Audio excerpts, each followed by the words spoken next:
Dan and Corey here, welcoming you into Libservative. The great fundamental issue now before our people.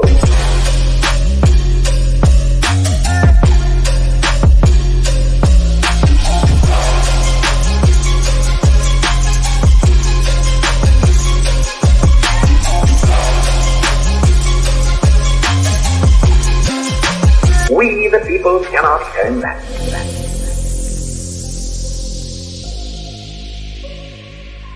All right, welcome in to this July 21st edition of Libservative. He, of course, is Corey Walsh. And he is Dan Griffin. And we have a full plate of us ahead, a full plate of us ahead of us today. Is that what I was trying to say? Maybe, I don't know. I got to learn how to speak I got to start doing some of those like opera warm-ups or some shit before we start the show. The tip of the tongue, the teeth and the lips, the tip of the tongue and the teeth and the lips. Ow, now, brown cow. It's probably the booze. Who knows? Speaking of booze, what are you drinking today, Dan? I'm drinking. Actually, I had heard good things about the Rabbit Hole line of whiskeys. Mm-hmm. So they're kind of hard to find around here. I don't know if you've noticed that, but I did find a liquor store not far away, and they had the Derringer version, where it's I think it's aged in sherry casks. What color label is it? The red It's like label? It's like a maroonish label. Yeah, I guess that'd be the red label. So I like the black label. So I made a Manhattan out of that. A little bit of sweetness. Threw a little bit of simple syrup in there. Nice. I'm drinking some New Riff bourbon and some Michelob Ultras. Oh, real quick, I want to give a shout out to a buddy of mine. This hat right here. You see how it says Conscious Society? I have a friend who is actually, I have it backwards because it kind of covers my face.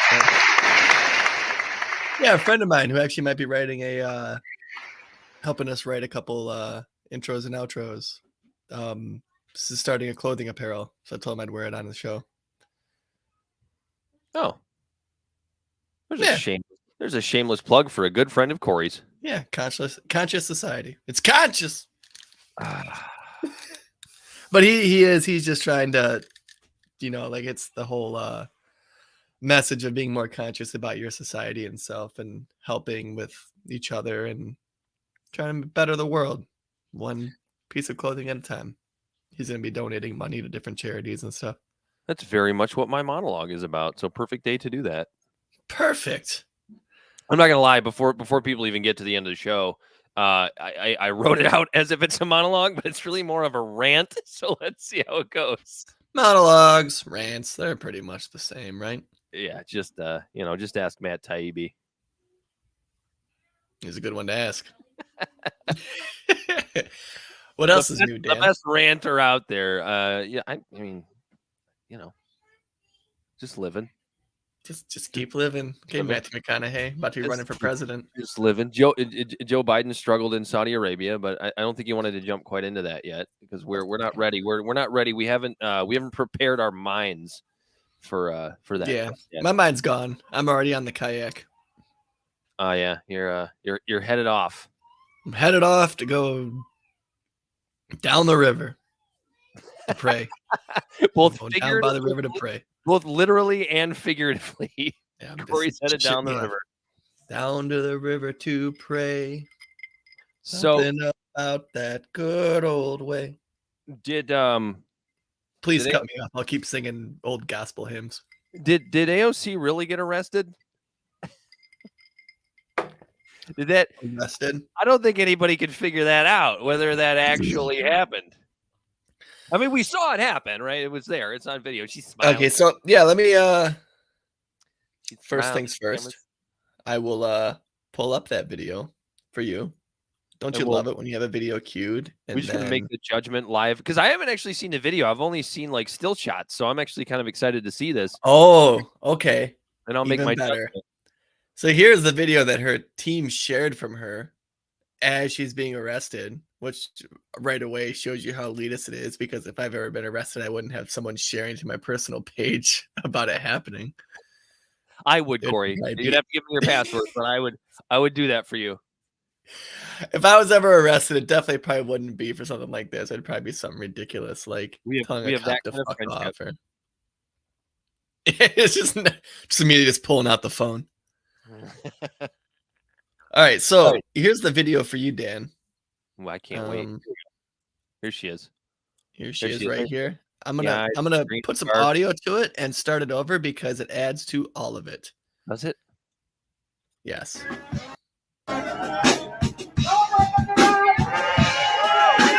Oh, yeah.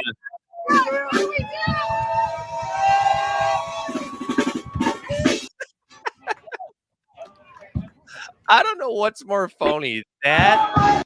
So this, yeah, exactly. So what this video is basically showing is this chick getting picked up in her really fancy, nice clothes, in her high heels, a little ascot. Her hair is perfectly straightened. Beautiful. I know this because you've seen her as soon as she got picked up. She did that little flick of there. Should I pull this back up so we can really analyze this? We're forensic on this shit. This is because it pisses me off because you know the comments on the side. You are a hero to us all. Oh, fuck off, Mark. Like I've never let me say this, Dan. Mark, let's watch this again. If everyone was arrested like this, there wouldn't have been George Floyd protests. There wouldn't be Black Lives Matter. There wouldn't be anything like that. The cops looking at her side-eyed, looking at her, going, "Am I squeezing your arm too hard?" Yeah, give me a break. Yeah, she's able to walk away in her nice 3-inch high heels. Look at her. She flicks her hair so you can see her face. She's looking to make sure all the cameras catch her. She's pretending to be arrested with her hands behind her back for the photos, but then real quick goes inside to put her hand up to show solidarity. Yeah, because she doesn't actually have cuffs on. Right, she doesn't have cuffs on. She's making it look like she has cuffs on. And right here, today, Rep. AOC was arrested along with other members of Congress. When she wasn't actually arrested, she was detained. There's no pepper spray going on. There's no flashbangs. The cops aren't in riot gear. How nice it must be to be arrested like this. And I promise you, she didn't sit in no holding cell. And so I was bitching about this to a friend, actually, and he goes, "Corey, she's a representative." And I said, that's exactly the fucking problem. Right. So, the thing is this, even if you want to, buy into the facade, right? Let's say she really was arrested. Let's just pretend that's what happened. She really was arrested. Oh, it's showing us right now talking. That's funny. And charged with what would she have been charged with in that situation? Probably maybe disturbing the peace. Okay, disturbing the peace. What would that be? Some sort of silly misdemeanor that she's not going to get because she was never arrested. She was detained. That's the thing. But that's the thing. Let's say she really was arrested and really charged. You think those charges are going to stick? No, absolutely not. No, they would be dropped immediately. But she got a chance to wave her hair, her with her phony activist attitude. And look, exactly. Exactly. Look at her little arrest. Look at her arrest, and then look at Bernie Sanders' arrest during the civil rights movement. You have photos of him is literally kicking and screaming. He is arrested. He has his legs lifted up out of the air, and they're dragging him and throwing him in the back of a paddy wagon. But she just gets treated like a delicate flower, taken off for the fucking photos. Because guess what? No matter what she's doing out there, we can go to the Josh Hawley thing. They're in there arguing about trivial shit about this stuff, and women's rights aren't actually being rectified or corrected.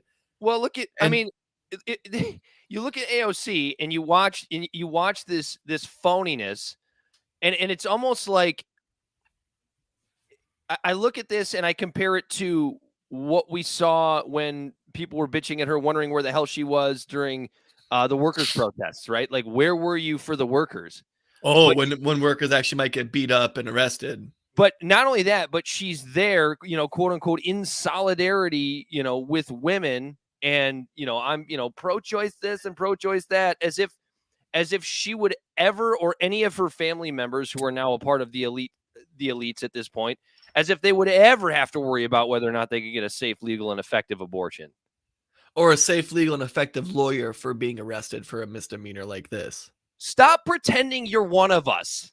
You're not. You're not anymore. You might have been before you started, but you were quickly taken off your blue collar and it was put on this elitist fucking shit. Yeah, like how much you think that whole outfit she had on is probably what I make in like maybe 5-6 weeks. Maybe not. That makes me sound really poor. But but regardless, there's people out there like that. The next time she wears an Eat the Rich dress, she should start gnawing on her own fucking arm. That's what needs to happen. Exactly. Yeah, like I've been on the front lines of protests when like the shit's hairy. When like if you plan on going to the front lines in your backpack, you should probably have on some safety you should probably have some safety goggles, a gallon of water, a fucking like what's it called? A handkerchief, you know, or a bandana to cover your mouth from the smell of like fucking tear gas, because it's in the air when you're actually at a fucking protest and like for shit like this. Not her, just picked up so fucking delicately. And she flicks her hair to look at the camera and pretends she's arrested just to make sure she throws her hand up, but then quickly bring it back down because she realized, oh yeah, I'm supposed to look arrested. She didn't even trip once on her high heels because they went by her fucking pace, Dan. Right. That's what pisses me off, because I've seen women treated like pieces of shit, thrown in the back of cars, thrown down, beat. And this is the perfect example. And like I said, my friend, I don't even think he realized like exactly like he was saying the quiet part out loud. She's a representative. Yeah, you know what? Exactly. She's a fucking elitist out there for a couple pictures. She wasn't arrested. She was there for a photo op, and she fucking got it. She got it, and there are still some of her goofy base that are there that they're always going to believe it's real, right? So you look at like just to throw it over to the other side, right? Because we got to make things fair. You say people are part of this cult of Trump, right? And they are. There are people out there that are that, very much so. But there are definitely people that are in this cult of the squad and these people aren't actually doing what you think they're doing, just like Trump wasn't actually doing what his cult thought he was doing. Right. And again, if that was an arrest, that's an arrest in our country. Then if great. That's an arrest, then yeah, exactly, great. Because if that was an arrest, then George Floyd wouldn't have been murdered. What's his name? Michael Brown. You know, all of these people who were arrested and killed by police, Black Lives Matter wouldn't exist. Well, I mean, that actually kind of goes back to, because she's a minority woman. Well, Corey, that actually kind of goes back to the conversation that we had with Tristan Taylor a few weeks ago. And if you're listening, you haven't had a chance to check that podcast out yet, I recommend you go do so. AOC, as a representative, a member of the elite, somebody who is well-to-do, has no reason to fear a police officer when a police officer comes over and says, ma'am, you're under arrest for disturbing the peace. If that's actually what happened, which neither of us believe that's actually what happened, but let's say that that's what happened. That it's very different than, George Floyd probably fearing the cops his entire life and being a little bit nervous. Michael Brown being a little bit nervous. Why the hell are you arresting me for selling Lucy's? Why the hell are you arresting me for taking part in fucking free market capitalism by providing a service on the streets because it's quote unquote illegal to sell? Why are you shooting me for legally owning a gun? Yeah. So why are you shooting me in my sleep in my house? Exactly. That's what pisses me off the most about this. They keep calling this an arrest, to where it's like, motherfucker, if this really was like how the police treated everyone, and if this really was an arrest, there wouldn't have been millions of people out on the streets hitting the pavement fucking talking about police abuse in 2020 all fucking summer long. There wouldn't be 2,000 murders by police every year. This being an arrest is absolute bullshit. When she got grabbed and she had that smug look on her face, she wasn't like the thousands of people who were arrested from the same exact scenario as she was, because those people are thinking, holy shit, I can't make it to work tomorrow. Holy shit, I can't afford a lawyer. It's like that. And so you remember that? Was it in like People magazine or like News or maybe one of the tabloids? It was like celebrities. They're just like us. We should create one of those for Congress people. And it was all completely fake. You see the stroke? Call me slow stroke over here. For the people who are just listening, I'm over here doing the circle jerk. Your fucking schlong motion, is not that big, Corey. It's not. Hey. You shouldn't be going this far with it. It's like when you catch a fish and you go with your arms way out here. It's the angles, man. Remember the MySpace angles? That's true. When you measure from the underside of your nutsack to from the actual anus. Oh my God, 14 inches. What do you mean? It's amazing. And then you actually put it into millimeters because American women don't know metric anyways. That's a large number.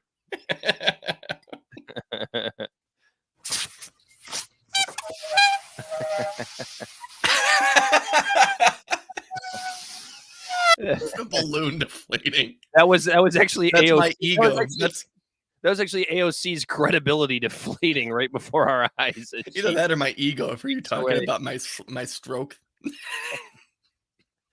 That's a Billy Squire stroke right there. Is what that is. But no. So basically, what I'm saying is that what pisses me off about this, like she may have been arrested, but like the way she was treated there with these white glove treatment, like the guy looked like he's like, well, I don't want to get my fucking oily fingers on your suit, Mrs. AOC. Let me I'll walk with your pace. And I guarantee if it was another woman who was an AOC and it was another woman there in high heels and if it was an actual protest and shit happening, we know that wasn't a chaotic scene because there's a fucking band playing in the background and there is no riot gear in sight. There's like 4 cops there.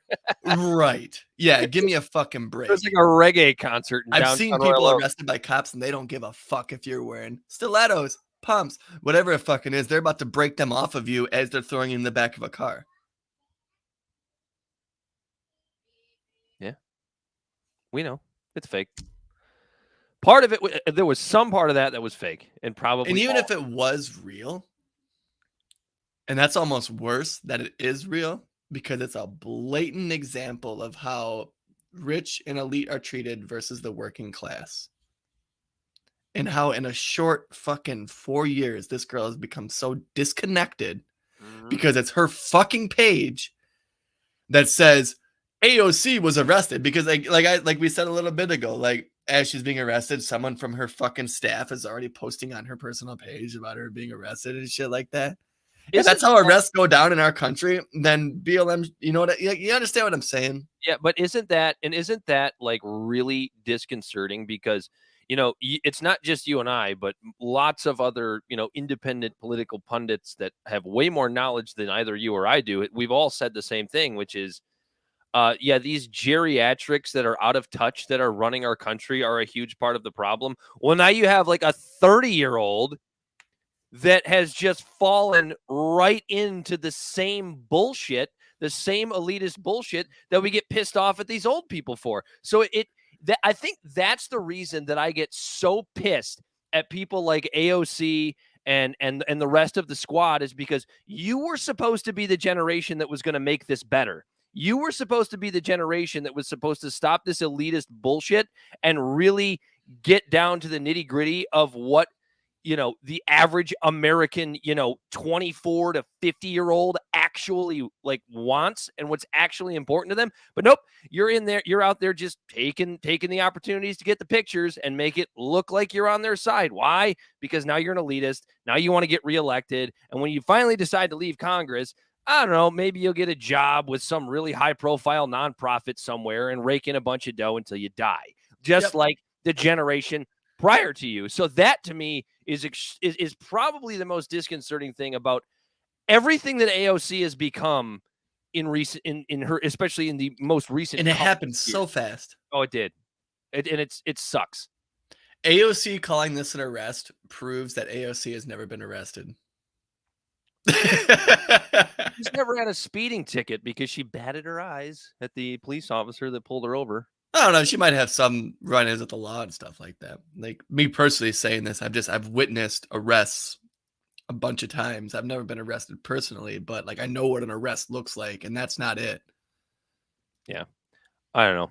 Did you want to move on to Josh Hawley here because it kind of applies to this? Because it's just more.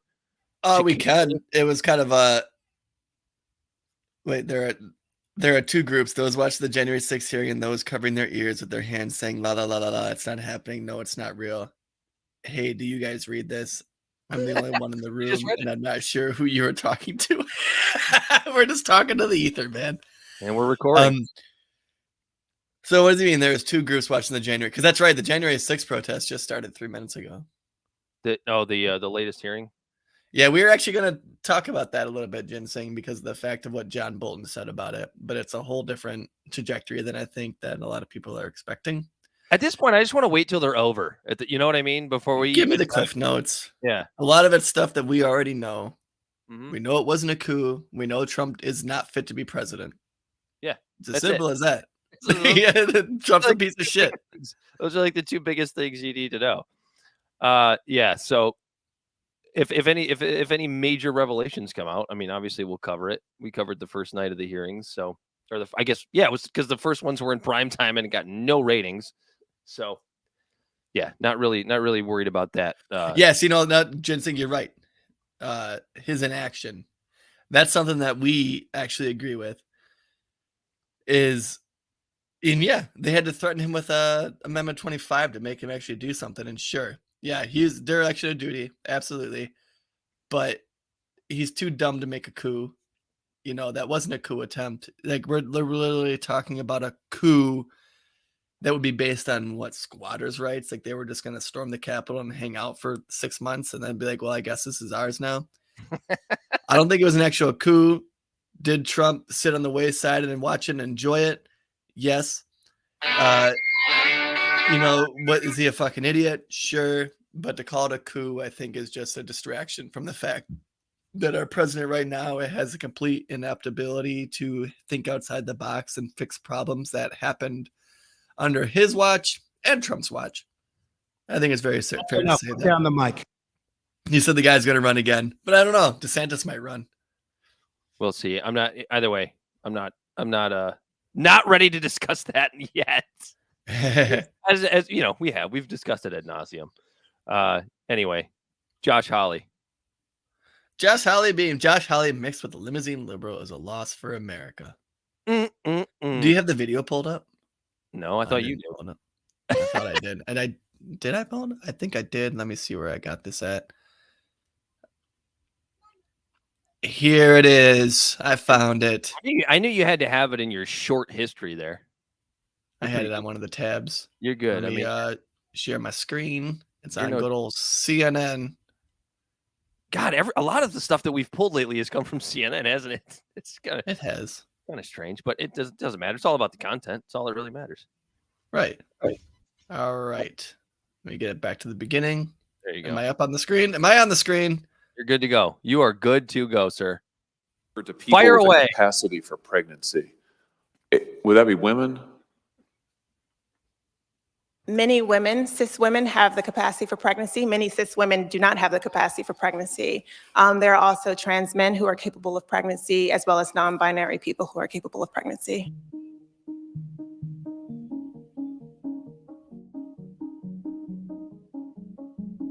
So this isn't really a women's rights issue.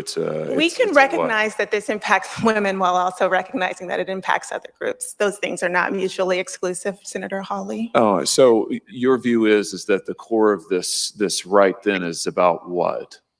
So I want to recognize that your line of questioning is transphobic, and it opens up trans people to violence by not recognizing them. Wow, you're saying that I'm opening up people to violence by asking whether or not women are the folks who can have pregnancies? So I want to note that 1 out of 5 transgender persons have attempted suicide. So I think it's important because of my line of questioning. So we can't talk about it because denying that trans people exist and pretending not to know that they exist. I'm denying that trans people exist by asking you if you're talking about women having pregnancies. Do you believe that men can get pregnant? No, I don't think women can get So you are pregnant. denying that trans people exist? And that leads to violence. Is this how you run your classroom? Are students allowed to question you, or are they also treated like this, where they're told that they're opening up people to violence? We have a good time in my questioning. class. You should join. I bet. You might learn a lot. Wow, I would learn a lot. I've learned a lot I just in this know, exchange. absolutely. Extraordinary. That's So probably that's the only- basically the exchange. I mean, What talk pisses about me off about this? you want to talk about nonsense, just complete and utter nonsense. I watched that and I wanted to throw up the whole time, not because of Josh Hawley's questioning, not necessarily because of her responses, but just because this is subject matter that literally had nothing to do with what was being talked about in that hearing. Right. It's dumb. It's stupid. The Republicans have this weird sticking point that they think they have this gotcha question when they say, what is a woman? And the right, I mean, and the left is like so afraid to like define it without offending people that while millions of, do you call them like women, whatever, like whether it was someone who is transgendering or is transitioning from a woman to a man, or if it's a straight woman, like people with a uterus are being put to the wayside while we have culture wars going on with the wording, just the fucking wording in the Capitol, to while they're over here trying to hash this shit out for 60-second little sound bites. Like we literally help put in like with the cog in the wheel or whatever by promoting it, by even bringing it up. We're bringing it up in the context that what it's doing is it's literally hurting women because of the fact that there are millions of women right now who don't have abortion, who have access to not even abortion, but just healthcare in general. Well, everyone is over there contorting themselves over the wording of what it's exactly supposed to say. And I think it's absolutely silly. And I think it's literally nothing more than a way to push the shit down the road, so that way they don't have to vote on it until after midterms. So it's a sticking point for everyone to put the carrot on the stick to bring their voters along, to where instead of actually trying to figure out how we're supposed to protect body autonomy, we're stuck on the words. That whole clip was two jackasses involved in a culture war that were trying to play gotcha with each other.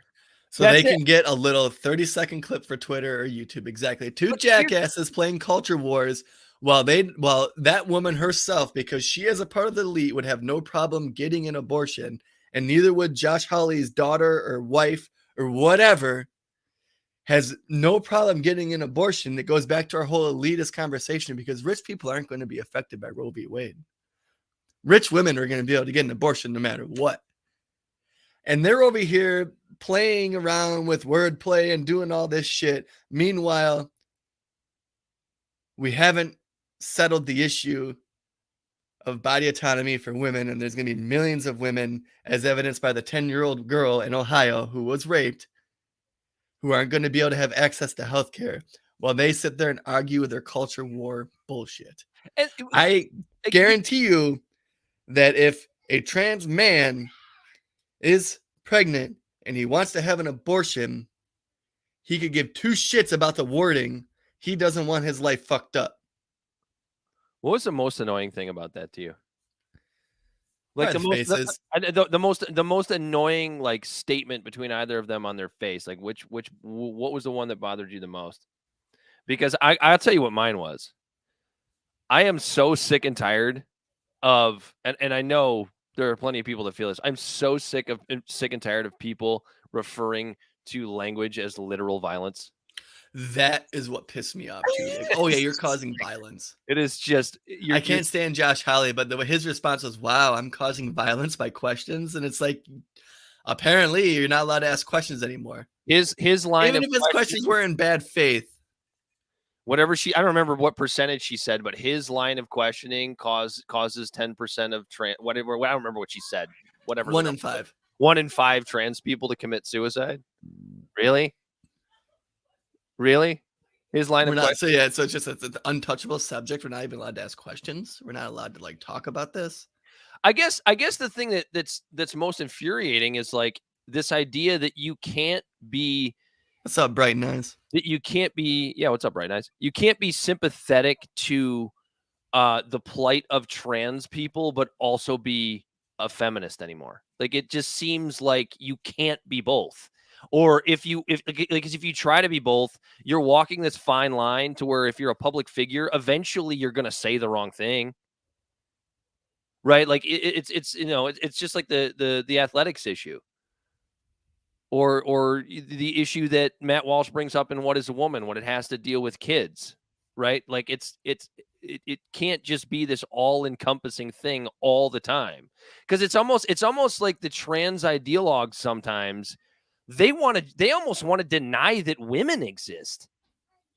You know what I mean? Like that's what I got out of that conversation. As much as you want to maybe accuse Josh Hawley of denying that trans people exist, which I don't think he did directly. I guess maybe he implied it, but I got out of her that like she was denying that women exist in some way, shape, or form.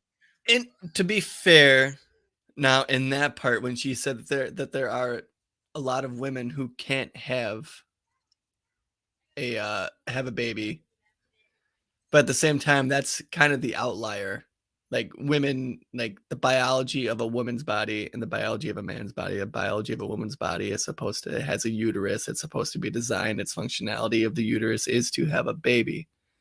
But there are women who can't have babies. So I understand the idea of the of the fact that bless you. Thank you. I understand the idea of saying like pregnant, like people, whatever, because it might affect, I guess, see, this is what we always do. We always talk ourselves into these weird conundrums of these conversations. Like, I get the idea of saying pregnant people because it might affect a woman. It might negatively affect a woman who can't have a baby. But I don't know. I just think we're getting too hung up on this stupid wording shit. And there's half the country has less rights than you or I do. Too hung up on compelled speech, and it's the Jordan Peterson point, and he brings up a good point. The fact that she basically tried to compel Josh Hawley to use a certain type of speech, and he didn't want to use a certain type of speech. Yeah, and it's okay. You can still answer the question. I mean, even if you think he's a transphobic trans denier, which he probably is. I mean, it's Josh Hawley. I mean, yeah. I would probably. But it's the shutdown argument. She had an opportunity to really have a good answer to where she could say, regardless of what you define as a woman, there's millions of people that have less rights than other people in this country based on the ruling by our government. It was classic deflection. But instead, she did this shutdown thing, the same thing that you see from the left a lot, to where it's just, oh, you're causing violence. You're causing literal violence. It's the shutdown argument of just calling people that disagree with you racist, or the shutdown argument of calling someone a communist, or the shutdown argument. You know what I mean? Like it's the shutdown argument that the left and the right does all the time. Or the shutdown argument of if you didn't get the vaccine, you're a murderer. Yeah. Nonsense. And now if you want access to healthcare for women, you're a murderer. Yeah. Yeah. Yeah. Yeah. Bullshit. Hog shit. Horse shit. Whatever you want to call it. Sounds like a bunch of bullshit. Where do we want to go next, Corey Walsh? Well, you want to get into some positive shit? We got a couple of positive stories there. Yeah, I haven't read a whole lot into this. Where's the banner here? Did you create Which one? About the there we go. Oh, possibly positive news. I thought you wanted by the numbers. You wanted to talk about the suicide hotline, but this is good too. Oh, well, we can get into either or. So this is my little thing. I was reading up on this, and this can be something that could be possibly very positive for our country if our administration gets their head out of their ass and does things properly. And I'm not trying to go on some America First trope, but let's be honest.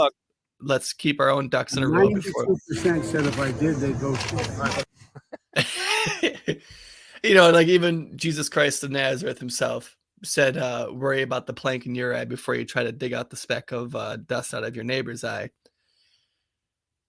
Right now in America, in the last year, we have seen 116% growth in manufacturing plants and things like that being built in our country. When CEOs who have their businesses across the world due to the free trade and globalization and things like that, and deals with China, especially CEOs in China. 90% of them, Dan, are looking into moving their businesses away from China. And 80%, I think it is, are considering moving them back home or somewhere closer. That's great. But we have to put things in place. And this is where the possibly positive news comes in. That these guys are ready to leave China. They're saying, fuck these guys. That, just in time inventory isn't working. Or that gendered language is literal violence. What did I just say? Guys. Come on, guys. I'm just fucking with you. Go ahead. It's just guys and guys. Anyways. These guys are, no, man, you actually made me lose my train of thought. 116% of businesses are being built here. 80% want to move home. But we have to put things in place to set it up to where it's cost effective to move these jobs back home. We're already at have 1 foot on the back step we have 1 foot back because of the fact that our wages here obviously are going to be higher than they are in other places. I'm not saying that's bad. I think that wages should be higher here. I think I know working 40 hours a week shouldn't have to rely on the government for anything. But one other thing that people look at are things like natural gas and the price of moving and shipping and shit like that. Especially right now, the biggest thing is logistics and how fucked up everything is moving things overseas. So if people want to move stuff back home here, it has to be cheap and cost effective. And when we talk about gas, it's not just about transportation, but we're talking about natural gas. So what's happening in our country right now is 75% of our natural gas is being exported. That's a 41% jump since the Ukraine war. So virtually half of our natural gas, the percentage of natural gas being exported has doubled, leaving prices just skyrocketing here at home. Now, if someone sees that and they decide where they want to move their country, or where it's going to be the cheapest place, where it's going to be more logistically sound, cheaper and things like that, you're going to want to move a place where prices are going to be fixed. When you work on your graph, I forget what the graph is called exactly. It's the graph where you do your fucking math to where you're going to break even. You know the thing. The break even mark of where what costs to make the goods meets what the cost of selling the goods meets, and they do that shit where they meet on the graph. Fucking Christ. We are intellectual idiots. Don't ever. Oh my God. I forget what the graph is called, but I think it's your break even point. I'm actually pretty sure it's called your break even point. And they're going to look at that and figure out where they're going to move their country next. And business. America has the opportunity to be a place, go, hey, move here because it's going to cost you this much. And we need to shore up our natural gas and keep it home. We need to fix laws to make it to where our strategic oil isn't sold to the highest bidder, whether they're foreign or domestic. And we need to make sure things at home are put in place to attract businesses from across the seas and bring them back home versus going somewhere like Mexico or somewhere in Latin America. Is what I'm saying. So basically, I'm saying, the positivity is we're building here. CEOs are looking to come home, and our administration needs to get their head out of their ass and make a nice, big, shiny fucking welcome mat to bring them home to create jobs for American people. And if that happens, then these numbers could be positive. If it doesn't, then it's an absolutely missed opportunity. Yeah, I mean, good luck. And Sub says you shouldn't be selling strategic oil, period. I think in most cases that's true, unless you have a legitimate surplus. No, I absolutely agree. We shouldn't be selling them in the first place. And this goes, you want to throw in some other numbers. We shouldn't be selling these fucking strategic oils because of the fact that our fucking refineries here in America are already at 90% capacity. So it doesn't matter how much oil we have, but we can only pump out so much. And that when we release these strategic oils that are supposed to be there for wartime, to where the oil is literally there. Are you saying we're headed for war, Corey? I'm not saying we're headed to war. We're always headed for war. But the oil is there for us to protect ourselves from a scenario that Germany finds themselves in. not to just be sold off to a company in China whose subsidiary is a person who's on the board who owns 10% in that company, whose name is Hunter Biden, who says, well, he sold his interest, but there's no evidence of that. So, I mean, a lot of this has to do with just-in-time shipping as well, which you had mentioned in the pre-show, and I think so. That's the basic reason why a lot of these companies want to move closer to home. So basically, they're telling us they want to move either home or closer to home, but we have to do from a governmental perspective and from a domestic perspective, we have to incentivize them to want to do that more. Is that kind of what you're getting at? Like pretty much, yeah. And I'm not saying a bunch of tax subsidies, and I'm not saying a bunch of tax credits, but if the basics of things like gas and infrastructure isn't shored up here, there's no incentive to move here. Because we already know the wages, like justifiably, the wages are already going to be higher. You know, justifiably, the regulations are going to be more stringent because, you know, we don't like smog and we don't like shit in our water. And so there needs to be incentives to make it like to circumvent things like that. And cheap commodities of just running a business on fixed rates is one of those things. And before we talk ourselves in circles, those are the types of things that Corey and I, and probably most of our listeners, we don't really have answers on how to make that happen. If you're somebody who does, we'd be happy to hear from you. We're not that smart, but you have to hear domestically, you have to hear our leaders saying the right things, but instead, what are they talking about? Stolen elections and Putin and shit like that. Not how do we bring things back on? I mean, maybe Bernie Sanders, but he's even kind of lost his luster, the gumption to try and get better wages and more businesses back in the United States. So brought up a good point too, that Trump made it a point to talk about how Germany shouldn't be buying oil from Russia.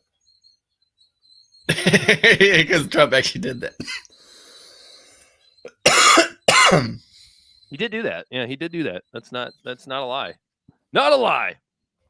So he also said, so what does Biden do? He buys and sells our oil to the two largest adversaries. What the fuck is he doing?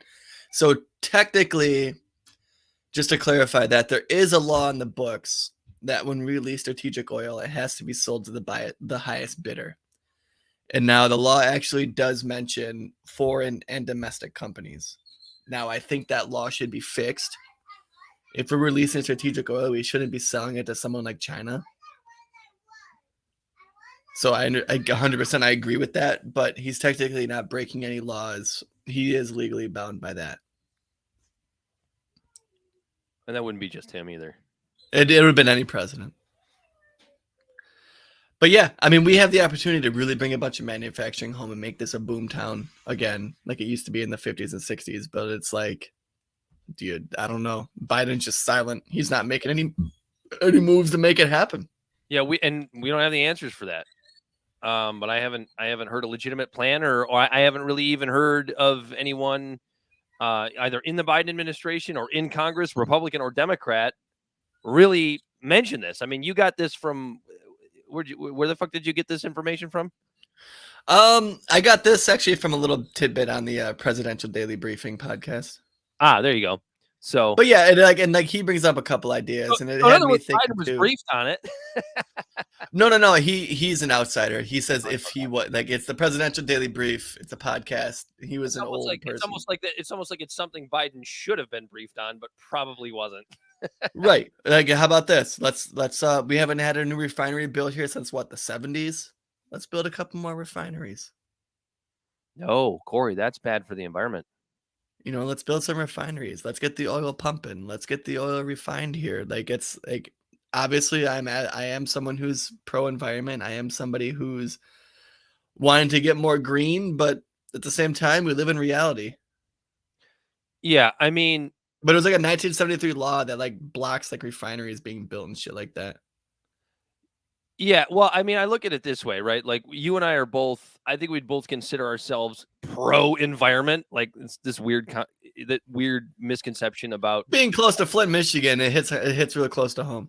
well, everybody's pro-environment, right? Like I know a lot of the left likes to like look at the right and say that they're like somehow anti-environment, but I think the way conservatives often look at this, and probably libertarians as well, is you're going to use this oil, right? Like we're still at a place where we're burning fossil fuels to fuel our automobiles, to power our homes, all this stuff, right? You're going to use it anyway.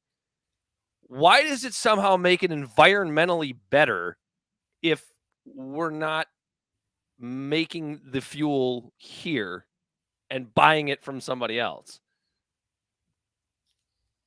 NIMBY, bro. Not in my backyard. Can you can't you do both? Like, can't you like make it more economically equitable to burn fuel? Because that's what we have to do right now by pulling it up here, refining it here, and burning it here. But also finding ways to make it cleaner, still putting money into renewable energy, particularly nuclear. You know how I feel about that. Like you there's a middle ground where you can do both things. Like we can try to move away from fossil fuels, but still use our own fucking fossil fuels if the alternative is buy it from overseas from people like the Saudis who are murdering people in Yemen. It doesn't make any sense. It doesn't seem like it's much beyond common sense to me. Sub, I think Sub's reading my mail over here. He said that Biden also wants to put tons of windmills in the Gulf of Mexico. Let's look at this. Windmills can withstand up to winds up to 94 miles an hour. How many hurricanes have we had in the Gulf in the last decade? There's a reason no one has built there before. I want to unpack that a little bit because I'm actually reading some about this. He wants to do this, right? He wants to put these windmills in the Gulf, and it sounds great. But what it's literally going to do is take away a ton of jobs away from commercial fishermen. And then on top of that, we have the Jones Act. I think it's the Jones Act that makes it to where if you go from port to port in America, it has to be an American-made ship manned by an American crew. The windmills, the blades on these windmills. Have you ever seen a semi on the road carrying one of those blades? They're like fucking half a football field long. They're about a football field long. The windmills that we're talking about putting in the Gulf are probably double that size. So to get them out there, it takes a special ship. Now, the special ship that's designed to carry these things, there's only I think maybe 5 or 6 of them in the world. And none of them are made in America. Ooh, they're French ships. So how do we make this cost effective where we use a French ship with a French crew to move these here without breaking the law? Like, you understand? It's like platitudes. They say these things to make people happy, but there's literally no legitimate way to do it because the laws itself is fucked up. We're invested in wind and solar, and look, it's great. It's great. And but we've already seen the numbers on this, Corey. You cannot run the world on wind and solar, at least not right now. They're because nice. we don't have a way to store the power. I mean, granted, we live in Michigan, so we've had days, right, where Michigan has been powered by nothing more than wind power, and that's great. But what about the other 323 days of the year? Mm-hmm. No, it's great. Like, it's great to keep. I would never say stop trying to improve the technology of wind and solar, but we know for sure right now you can't power the world that way, and nobody wants to talk about nuclear because it's for some reason it's this goofy boogeyman in the room because there have been 3 or 4 major disasters of which a handful of people have been killed in our history. I was thinking about that. I want to do a series on nuclear power in itself. Let me bring someone on who's talked to people. Well, maybe reach out to Robbie because maybe try to find someone who's pro and someone anti and really get down to the bottom of why we should do it and why we shouldn't. I'm gonna be tough to convince that we shouldn't. I will too, but I'm open to it. I mean, I'm open to that. Yeah, I mean, for sure. But like, there's got to be this happy middle ground. But we've gotten to this point where it like, honestly, like green energy has become this weird culture war issue. Like, how did green energy become a culture war issue? How did green energy become something that only liberals love and conservatives hate? Which I think, in the grand scheme of things, I think if you actually talk to conservatives, is probably mostly untrue. I think, and maybe I'm a little conservative when it comes to this, is just I still recognize that we still have to use fossil fuels, so we should make it economically make sense to use fossil fuels until we can officially be rid of them. I don't think that's a crazy hyper conservative opinion to have, because no one wants to talk about it, but we're never going to get rid of them fully because we use the byproducts of oils and stuff to make plastics for your phones. Yeah, petroleum. Yep. Petroleum, literally everything we're touching right now is affected by fossil fuels and petroleum.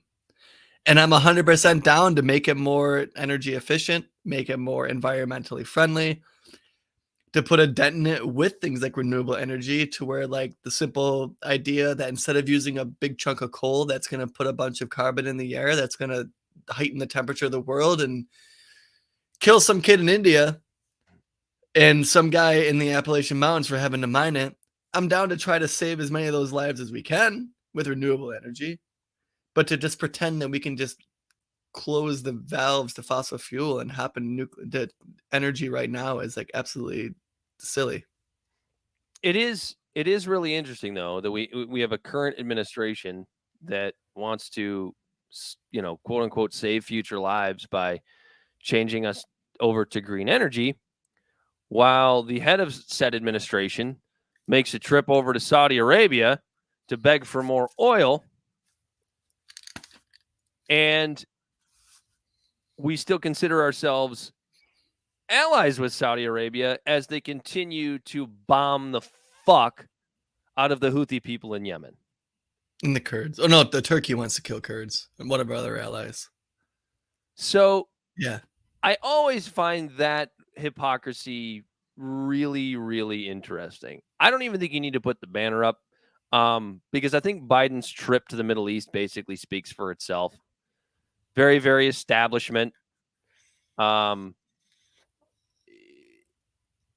of meaningless, certainly useless, and absolutely goes against what he said on the campaign trail, which was trying to make Saudi Arabia into a pariah state. The thing that I find really interesting about that is I don't know how you expected to turn our biggest oil partner in the world into a pariah state while reducing fossil fuels domestically.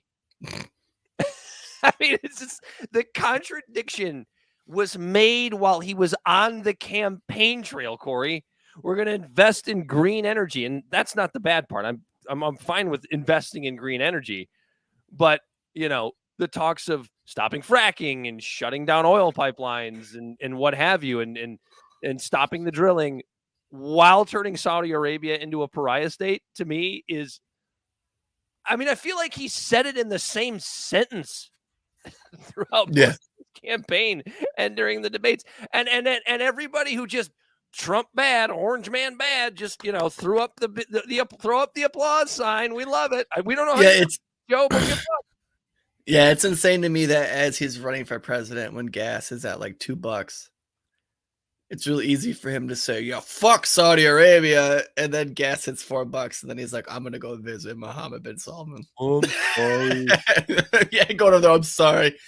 And to give him credit, Dana Carvey had like the funniest joke about it when you watch the video when he fist bumps Mohammed bin Salman.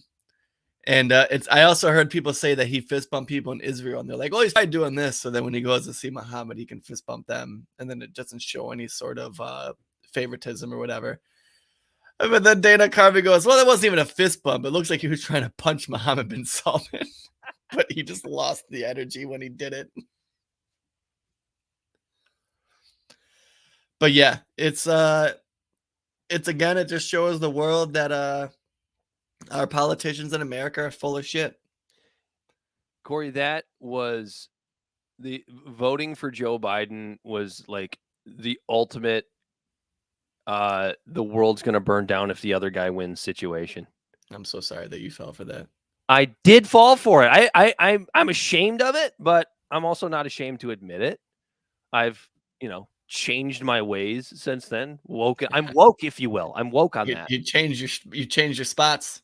That's actually kind of what my monologue's about. You want me to get into that? We can if it's in. Yeah. So as I said at the beginning of the show, this monologue, it was written as a monologue, but it's really a little bit more of a rant because I don't know. I was just feeling spicy and I just started to write shit down. So we'll see how this goes. As the 2022 midterms approach, those of us who care about who our leaders are going to be. Let me start over. As the 2022 midterms approach, those of us who care about who our leaders are going to be start to pay a little closer attention. Which candidates are coming out of the primary system? Which candidates we support on the issues and on their character? Which candidates we disagree with? And which candidates vow to give us the changes that benefit the most Americans and keep the institutions in place that have already given us so much, and make the adjustments necessary to the institutions that need work, while fighting to downsize the institutions that cause Americans harm through loss of liberty and due to unchecked corruption. But wait, damn it. It was just a glorious dream. A dream of the way we, the people, should approach each election cycle. Instead, we're forced to view it through the lens of an electron microscope staring into the vastness of the universe. By doing so, we, the people, are broken off into two camps, but not the two camps you may think, not conservatives and liberals. If you're an avid reader of any type of partisan, corporatized news, or a reader of hyper-partisan, independent news, you're likely in the camp of the indoctrinated. The camp that has you othering your neighbor in a box of evil that don't even deserve really to be heard from. For their beliefs, opinions, political leanings are that of evil and are to be regarded as dangerous. These people swim in an Olympic-sized pool of misinformation, violence, and anti-democratic conspiracy theories. They're the current boogeymen, hell-bent on bringing down our democracy to its knees. If you're the type that looks at the current version of our society with a tired malaise and walks away from a political discussion or debate for fear of exhausting yourself into a metaphorical insane asylum, you're likely in the camp of the defeated. The sad reality behind this is that most Americans in both camps will head to the ballot box for the fourth time since November of 2016 with remarkably low expectations for the outcome. Look no further than recent polls showing that a heavy majority of Americans don't want either the current president nor his predecessor to start another term in January of 2025. Or perhaps polling that shows that Republicans rank Trump's Stop the Steal election integrity conspiracy well down the list of important issues, yet every Republican candidate seems to be running with that issue near the top of their platform. Or the fact that Joe Biden's polling numbers are so low you couldn't slide a credit card underneath them if they were a limbo bar. The defeatist attitudes know no party. They know no candidate. They're in the hearts of nearly every voter that heads to the ballot box. Trump supporters in Pennsylvania have tweeted in droves over the past few weeks about how Dr. Oz is getting his balls drugged through a wood planer by a nearly comatose John Fetterman in their Senate election. What are they saying? Oz is a rhino and he's bad for us, but I have to vote for him because I don't have a choice. Bernie Sanders supporters that had a loathing hatred for Hillary in 2016 had to hold their nose and vote for the right-wing Democratic establishment candidate, even as the DNC railroaded Bernie right out in the open for all of us to see. Bernie himself has lost the will to fight for anything he truly believes in. I don't have a choice. The most undemocratic, defeatist phrase one can utter when speaking about free and fair elections. The fact is, you do have a choice. You can choose to stop being afraid. You can choose to stop allowing your mind to be molded like a Christmas chocolate Santa into a fearful, hate-filled, angry robot who thinks your neighbor is responsible for why gas prices are at a record high. Hillary Clinton and Donald Trump and their establishment cronies have done a good enough job blaming voters for all of the country's ills. The same way a CEO blames the underpaid, underinsured, broken down worker for why prices are so high and production is so low while he sits on a 90-foot yacht drinking Cristal and doing handfuls of blow with the board members. We, the people, have to stop being defeatist. Stop voting for these people, especially out of fear. Stop falling for the nonsense that the other team is going to destroy America, that they're going to put women in breeding camps underground or play communist Robin Hood and take your money straight out of your wallet to give to some San Francisco vagrant. Oh, I lost my spot. The way we've been operating as a nation is what is going to cause all of this to actually come to fruition. The more we allow our politicians to control us with fear, the more our candidates are going to move to the fringes of authoritarian power. Weimar Germany didn't become Nazi Germany simply because Hitler chose to take over one day. He undermined a democratic system using fear and a tanked economy after nearly 2 decades of an extremist, fear-mongering political war between the far left and the far right, with anyone in the middle losing hope and feeling defeated and unheard. Does it matter what kind of undemocratic dystopia we become? Communist or fascist? Take your pick. Or keep fighting for democracy by ending the fight amongst ourselves and allowing those of us that support the free market of ideas to bring you into our club. And if you're in the free market of ideas, please speak up. We need to be heard in order to break the fear. We do have a choice.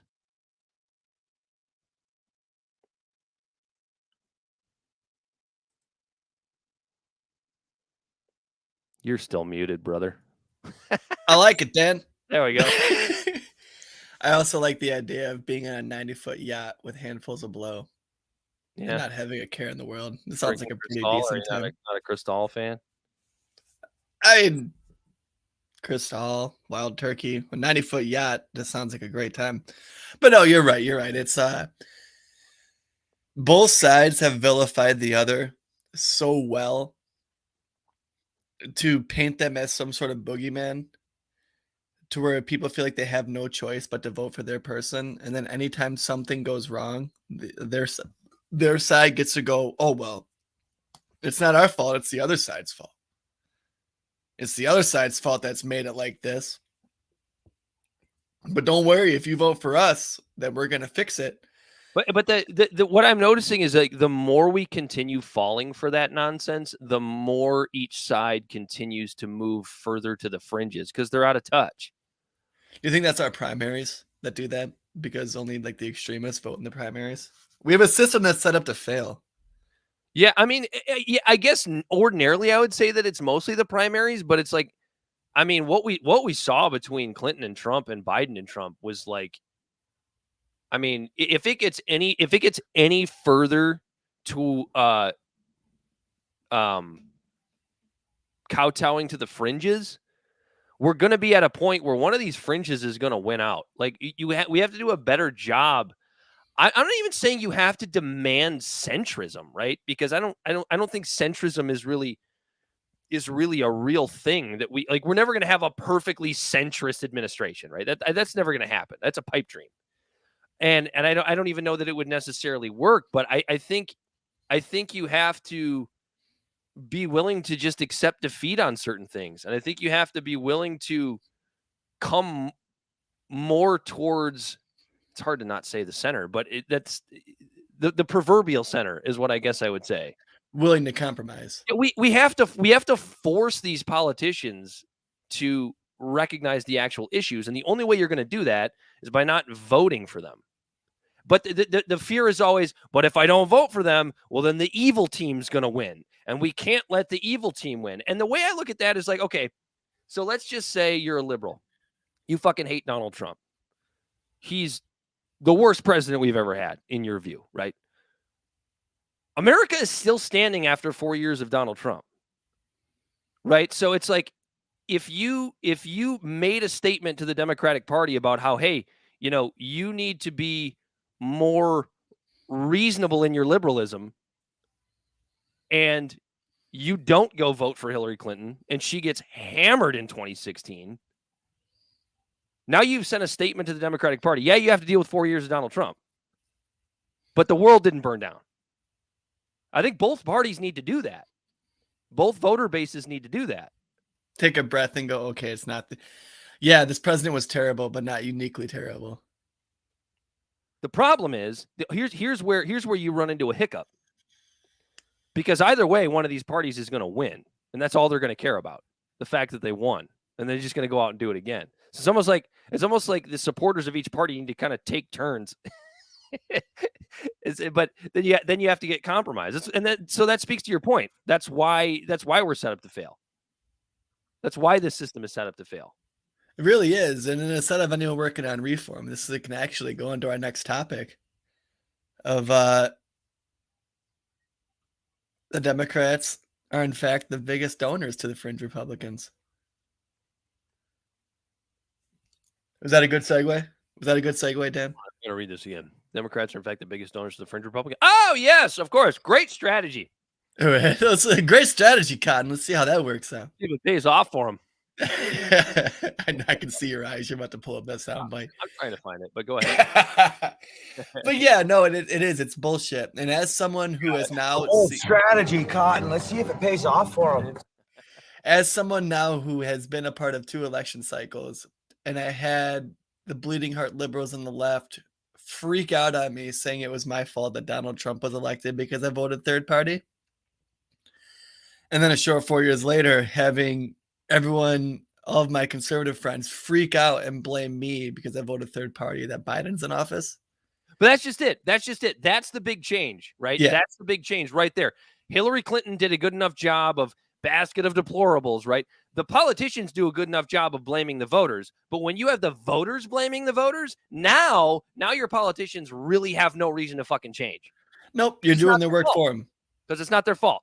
Yeah, and that's what I was getting to, is that they vilified each other so sad that anytime something goes wrong, both sides get to go, oh, well, it's the other side. But don't worry, keep voting for me. I will fight them for you. Roe v. Wade is the perfect example of how that blew up in everyone's face.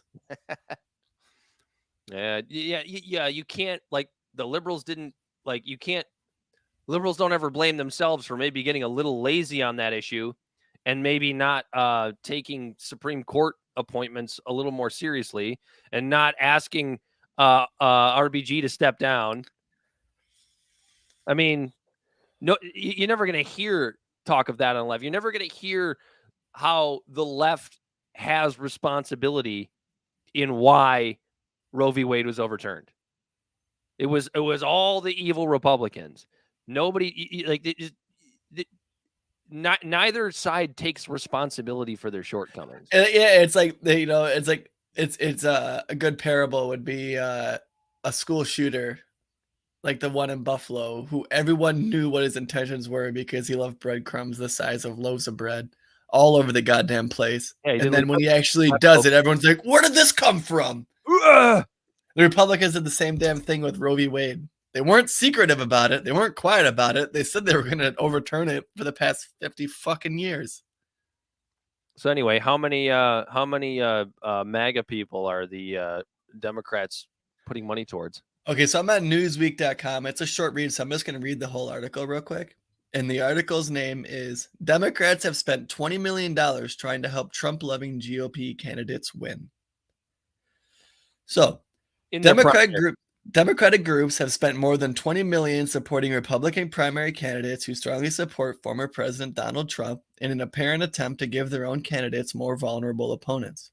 Polls have shown that Democrats may be on course for major defeats in 2022 midterm elections, but the Democratic Governors Association, the DGA, and external political action committees, PACs, have been attempting to boost more hardline GOP candidates.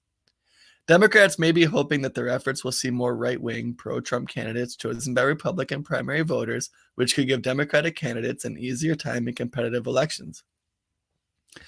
Analysis by the National Journal suggests Democratic groups have spent more than $20 million in these efforts, but the final figure could even be significantly higher. In the Illinois governor race, for example, the DGA spent $15 million on TV ads attacking Republican Richard Irvin, who was mayor of Aurora and considered the establishment choice for the GOP nomination. The DGA has also reportedly spent millions more reporting one of Irvin's primary opponents, Darren Bailey, who was strongly pro-Trump and anti-abortion. While the advertising ostensibly attacks Bailey for being too conservative for Illinois, it appears designed to boost his standing among GOP voters. The GOP nominee will go on to face incumbent Democratic Governor J.B. Pritzker in November. Conservative outlet The Washington Free Beacon estimated on June 8th that Democrats could end up spending as much as $32 million in advertising against Irvin when digital ads are included, citing spending data. The DGA also reportedly donated $1.5 million to another Democratic group, Strong Colorado for All, which in turn donated $600,000 to another state super PAC, Colorado Information Network. Newsweek has asked the DGA for comment. Colorado Information Network is running ads in the governor's race, ostensibly attacking GOP candidate and former mayor of Parker, Greg Lopez, highlighting his positions on issues such as abortion and same-sex marriage. The group also booked at least $915,000 worth of TV advertising set to feature Lopez that will run through the primary on June 28th. Lopez said he believes Trump won the 2020 presidential election. The other Republican candidate for governor is Heidi Ganahl, a University of Colorado region, and the only statewide elected Republican in Colorado. Democratic Governor Jared Polis is seeking re-election in November, and that campaign may be easier if Lopez is his opponent in the typically deep-run blue state. In the U.S. Senate race in Colorado, left-wing super PAC Democratic Colorado has reserved at least $1.49 million worth of TV advertising to promote their state representative Ron Hanks, who believes Trump won the 2020 election and attended the rally in Washington, D.C. on January 6, 2021. The advertising will attack Hank for being conservative and could prove a headache for GOP Senate candidate Joe O'Dea, who is the establishment choice in the race. Whoever wins the Republican Senate primary will face Democratic Senator Michael Bennet in November. A strategy of promoting more hardline Republicans through ad spending may have paid dividends in Pennsylvania, where Democratic gubernatorial candidate Josh Shapiro aired ads boosting Republican Doug Mastriano's conservative credentials. Shapiro's campaign spent more on a single TV spot than Mastriano's entire TV advertising budget. Mastriano has promoted the idea that the 2020 election was stolen from Trump and won the former president's endorsement in the GOP primary, which he won. It is not clear how much Democratic advertising has benefited him. And that's where the article ends. But yeah, so basically what the Democrats are trying to do is what the opposing party did under Hitler, trying to just kind of support them and box them in because they think they can actually strategically put them in a corner and then beat them in the primaries. So I got two things out of this. And I don't know which is more important because they're probably pretty equal. You have Democrats that are, and I'm sure Republicans do this too, right? Because it's all about winning, right? That is what this proves. That the Democrats' most important thing is winning elections. Not perhaps endorsing the Republican candidate in the primaries that would maybe fit their values better, right? Because that would mean you might lose. And we just can't fucking have that. But Dan, do you remember? Hang on, the second thing, and I'll let you go. The second thing is I thought MAGA and Trump in particular were literal Hitler. I thought these people were Satan. I thought these people were going to burn the country to the ground. They're going to start throwing women in gulags. They're going to kill trans people on the streets if these people start getting elected. But you have your establishment party that is comfortable because they think they can beat them, actually trying to make sure they win primaries, but they're so dangerous. They're so dangerous that so many people are going to die if they get what's elected. that called, Dan? Putting your money where your mouth is? Really messy game, it sounds like you're playing. Yeah.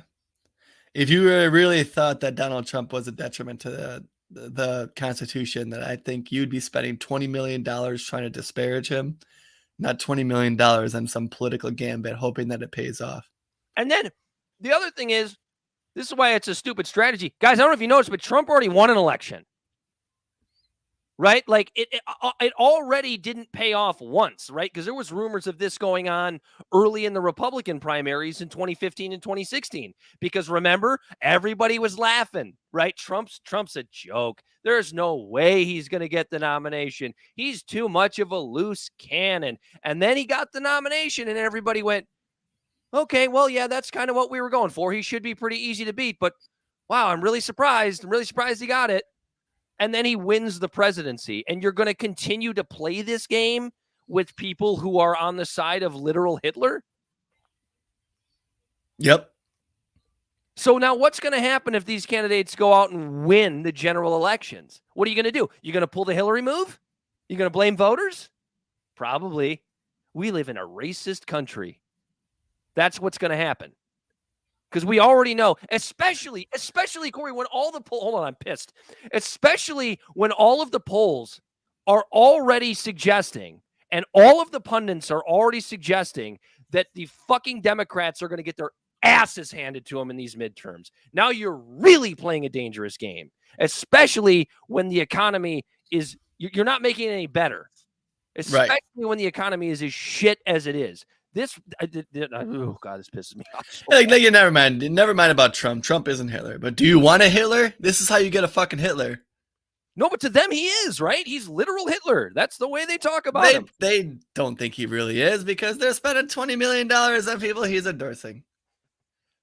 But that bullshit money could actually promote someone who might actually try to pull some actual shit who isn't a dumbass like Trump. Or DeSantis. Can we stop pretending like he's better? He's just a quieter version of Trump. That's pretty much all he is.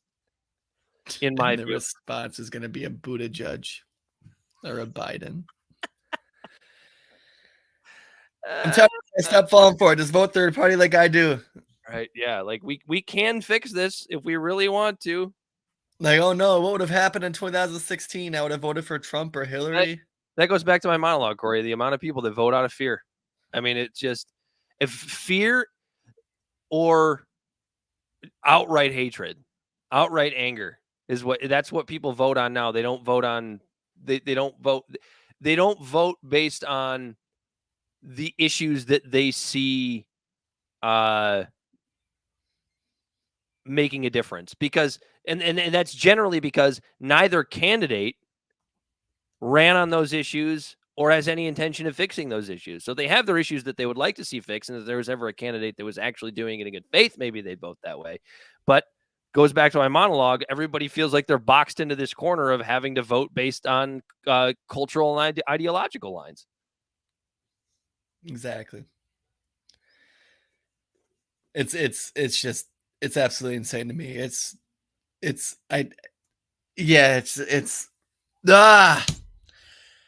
these motherfuckers act like these other people are just the absolute devil. But then the money. But then they throw a bunch of money at it. And like some just said, some vote for RD, no name attached. And that's another issue that we have in our country. People who do the straight ticket voting and they don't even look into what this person says, as evidenced by our news feeds of all these women who were pretty conservative that I know personally, who were like, yeah, Trump. And then all of a sudden they're like, I can't believe this is happening. And it's like, well, can you?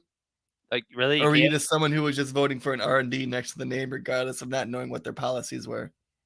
Yeah. And it's to me, it's so interesting because toward the end of Trump's term, I remember talking to people that voted for Trump. These are reasonable human beings, right? These aren't MAGA people, right? They were just people that thought Trump was the lesser of two evils over Hillary. Was that just a deplorable trope? What? No, they're not MAGA people. Yeah, they're not. I guess, yeah. Okay, Clinton. There were some. I'm just giving you shit. But no, like reasonable Trump voters that just thought Trump was the lesser of two evils. So not the Q-tards. Right, exactly. But these people had buyer's remorse towards the end of Trump's administration, and a lot of it had to do with January 6th, and they weren't exactly as upset maybe that Trump had lost, but like you have that with Biden as well. I mean, except it's coming to fruition a lot sooner. A Really, lot faster. It's amazing how like people will be okay with someone if long as the gas is cheap and the economy is okay. but people have buyer's remorse. You know what I mean? And both people on both sides have buyer's remorse. And I would really be interesting to see somebody do a study on that. Like, especially in the last term of Obama, Trump and Biden, like how many people had buyer's remorse for the presidential candidate that they voted for? Voting between Hillary and Trump was like trying to figure out if you want herpes or warts. Warts can be removed. Herpes is forever. Yeah, I'll take the warts. Which one is warts? Do you think Trump was warts? I don't know. I guess I would say Trump was warts because everything he did was under executive orders. Yeah, it's true. Warts can be removed. Yeah. Well, other than the Supreme Court stuff. Nah, it is like herpes. You're right. But that was luck. There was well, okay. There was some luck involved. We've talked about the RBG thing and how she should have stepped down and yada yada yada. A lot of things fell. I'll put it to you this way. A lot of things fell into place that allowed Trump to appoint 3 judges. You're right. You're absolutely right. So what do you want to talk about next, Dan? Do you want to talk about John Bolton? Or should we save that? Because you know what? As I was looking at this banner, I was thinking I want to look into what's going on in Nicaragua. Because we've covered that topic. Well, you know what we can do? We can play the clip when we talk about it next week.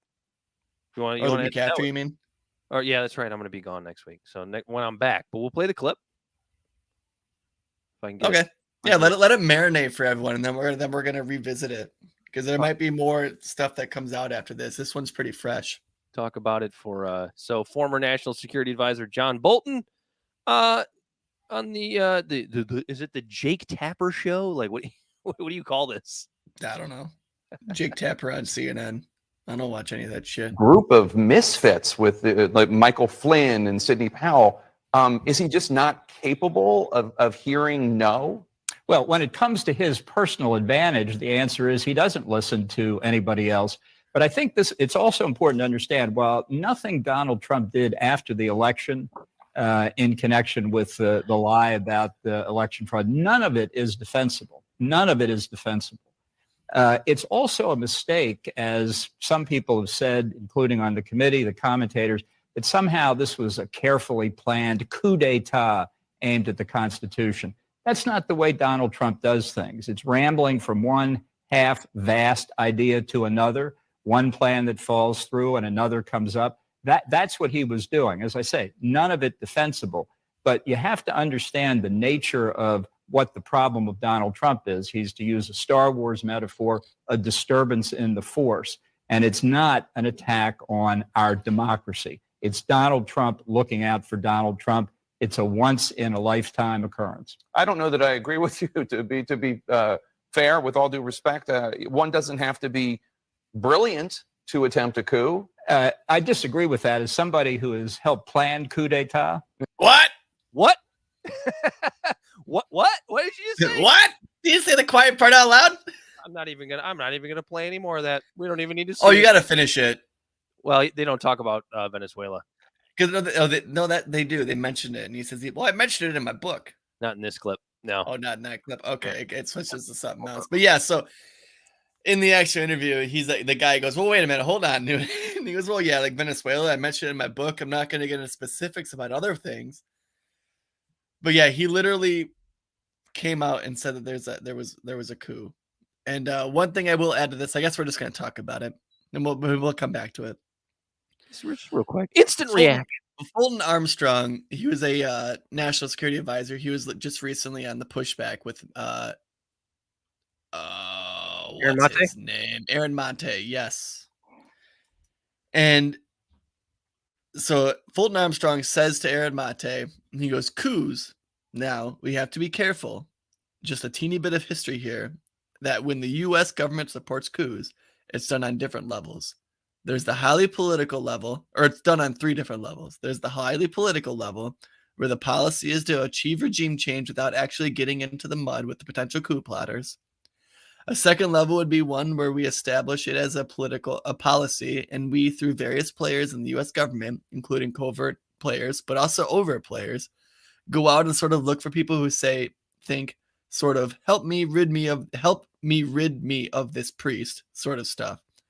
And then the third one is when you're hands-on and you're actually recruiting people, arming people, and setting particular operations in motion. Venezuela was one of those 3 levels, and we do this all the time, as evidenced by John Bolton saying the quiet part out loud. And this goes back to our whole Nicaragua thing, where it sounded like it was more of like a level 1 thing where we were really trying to influence it heavily without saying, oh, well, we were involved. And it's things that we clearly do all the time, and the fallout of it is the most tangible evidence of it is the southern border. And that maybe we should stop getting involved in places like Haiti, Ecuador, Nicaragua, Venezuela, Ukraine. The other thing to consider is the fact that if you look into, we'll say most of the coups, we'll say since the Bush years, if you look into these, every single fucking time, we're always on the side of the right-wing extremists, or right-wing nationalists, as evidenced by Ukraine, right? Literally funding Nazis to fight a war. Venezuela was another example. Nicaragua was another example. The one where you tried, Nicaragua was like a soft coup where we tried to influence it and it didn't work that way, so we sanctioned them.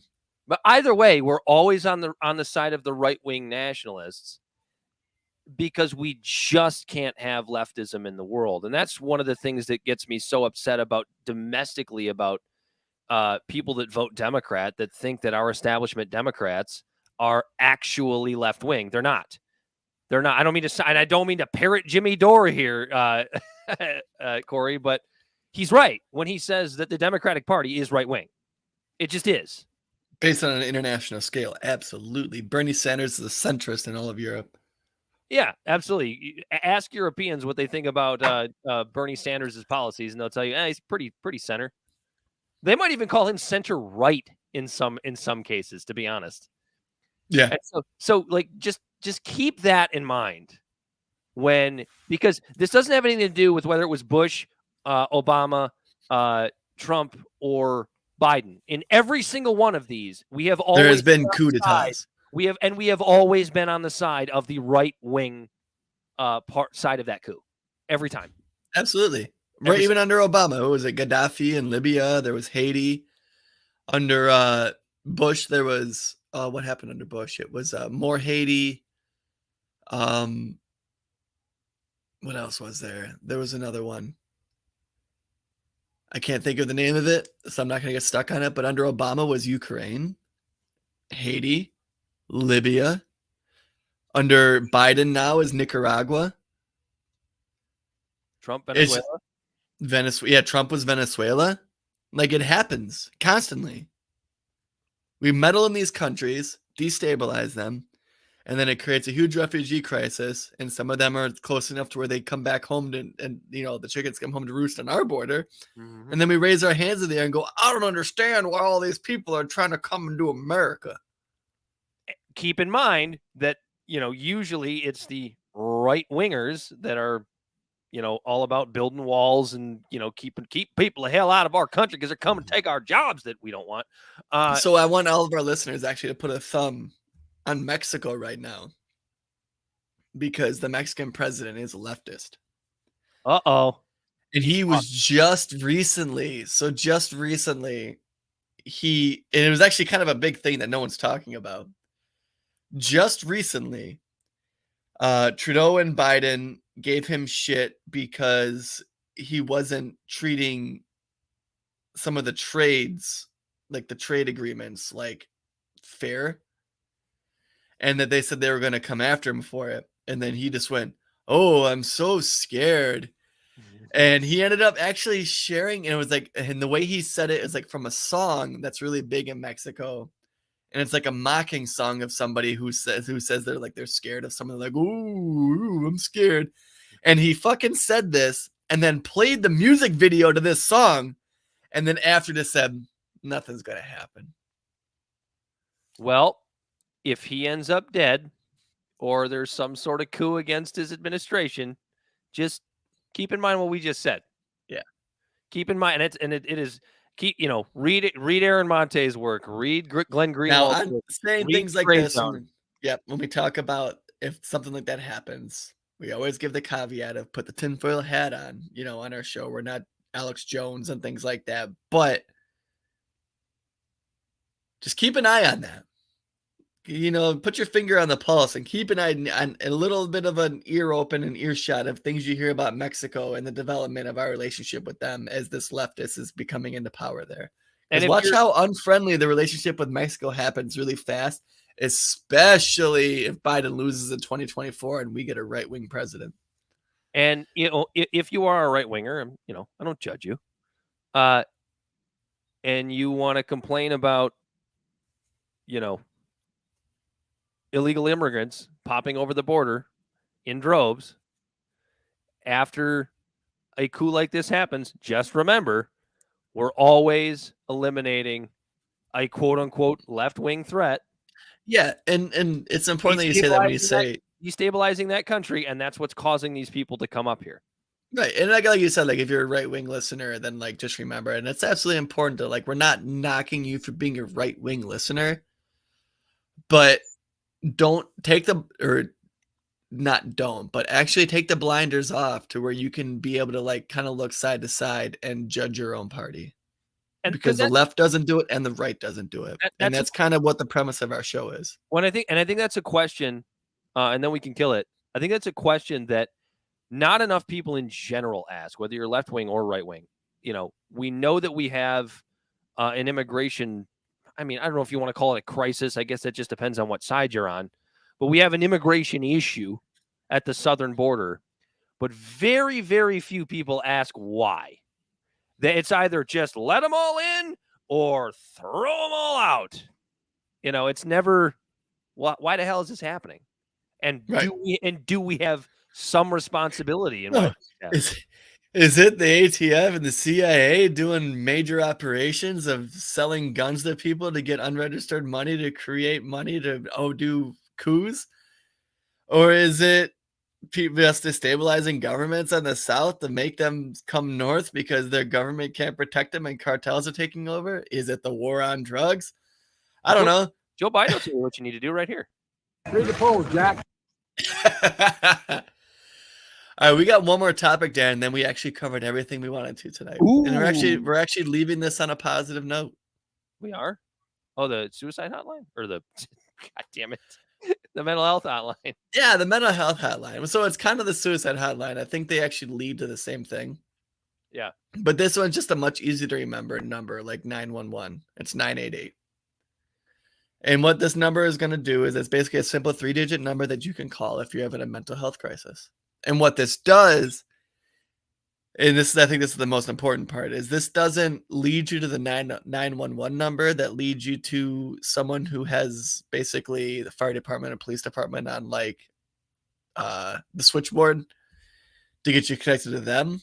To where if someone's having a schizophrenic or bipolar disorder, they can call this number, and then it reaches out people who are designed to help in mental health issues that they can connect. You can connect you with them to deal with this instead of sending someone with a gun that just knows how to just protect property and just put people down.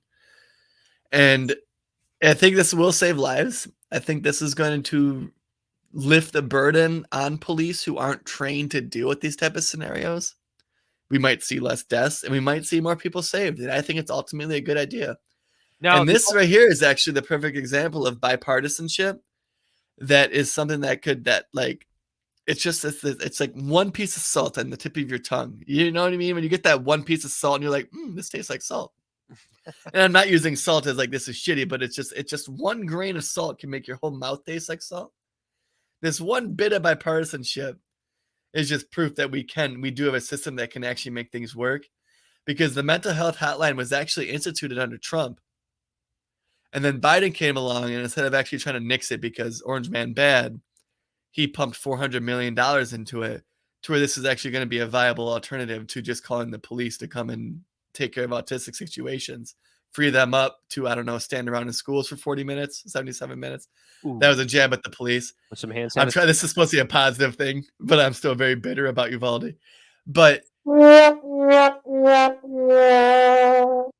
I wanted to let it finish, but yeah. So like, this is something it's a step in the right direction that can save lives, and like I can't have anything negative to say about that. And I hope police departments take advantage of it too. You know, if some people call the cops in and the cops come and call 918 and they hung up. And then like it sounds really bitter, but it actually saves a life. No, like, say somebody's having some sort of mental health breakdown, but the person calling thinks don't call us, we'll shoot them. Call 998. Right. Like, but the cops show up on scene, they realize somebody's having a mental health issue, and they can call 998 and they're like, hey, yo, keep the yeah, scene you know safe. what? That's actually something I didn't even think about. And then they call 988. If someone does fuck up and call 911 because they don't have the 988 number, mm-hmm. and they show up and there's a mental health crisis, they can kind of detain the person where they're not hurting other people and maybe try to save them from hurting themselves. And then they call 988 and go, hey, get the fuck over here. All we are trained to do is tase and shoot people and protect property. We need someone here that can deal with someone who has fucking autism. I just really hope a cop actually says that. All words. Those exact lines. And then because the person at the 988 line goes, yeah, you're right. You know, you guys, all you do is just have your tanks and stand around in schools while kids get shot. Yeah. Let us come and handle this nuanced situation. Cop, and you know what? The cop's like, all we're trying to do is tase and shoot people. And sometimes we fuck that up. Yeah, sometimes we're not even good at that. We need you guys out here to come help us out. We can't even pull the right gun out of the right holster.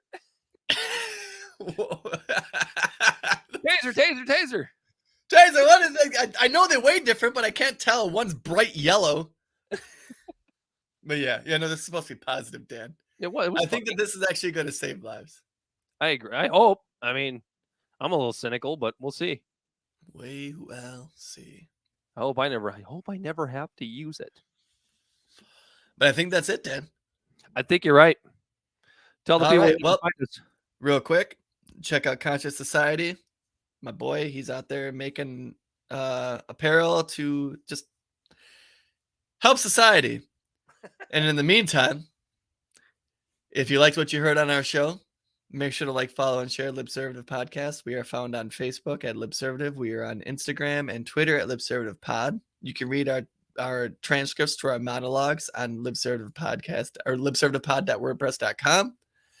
You can find our actual page at podpage.com/libservative. You can reach out to us directly at libservativepod@gmail.com. We have a TikTok. I almost made a video yesterday, Dan, and then you hopped into the StreamYard, and then I got distracted and never made it. It doesn't matter. They're trying to, the FCC is trying to ban TikTok anyway because we're getting all that data stolen. Prohibit anything that makes us uncomfortable. Right. We are on TikTok at libservativepodcast.com or at libservativepodcast, not .com. I don't know why I said that. Like, follow, and share. Reach out to us directly and just share the feed with a friend. Share one of our memes from our page with a friend and tell them that we also have a podcast and you enjoy it.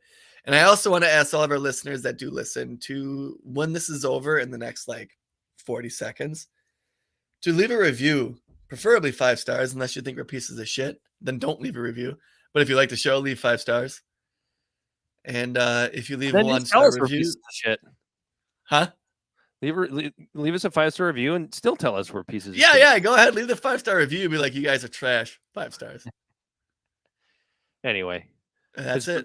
This has been Libservative. Until next time, he's been Corey Walsh. And he has been Dan Griffin. And we are out of here.